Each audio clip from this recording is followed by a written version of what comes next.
حضرت ارقم تھے صحابہ میں ایک، اور وہ بھی بڑے پہلے ابتدائی صحابہ میں تھے۔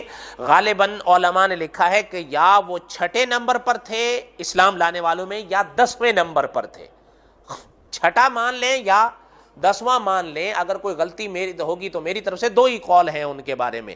چلیں اگر 10واں بھی مان لیں تب بھی پتہ چلتا ہے کہ نہایت ہی قدیم الاسلام ہے۔ ان کا نام تھا حضرت ارقم، یہ ان کا گھر تھا۔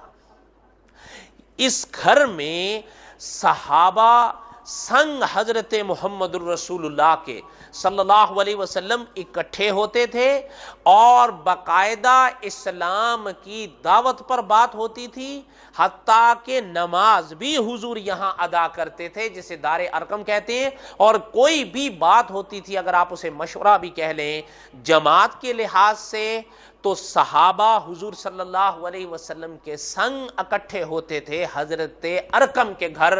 اس گھر کو کہا جاتا تھا دار ارقم۔ اچھا یہ بھی یاد کر لیں کہ حضرت عمر رضی اللہ تعالیٰ عنہ اسی گھر میں ایمان لائے تھے۔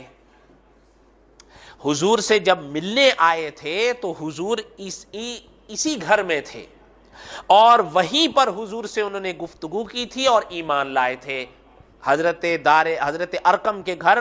اور پھر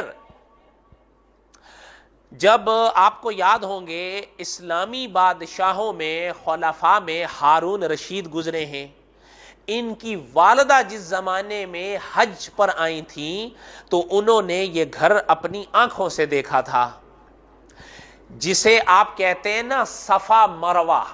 صفا کی تقریباً بائیں جانب یہ گھر ہوتا تھا اس زمانے میں بھی۔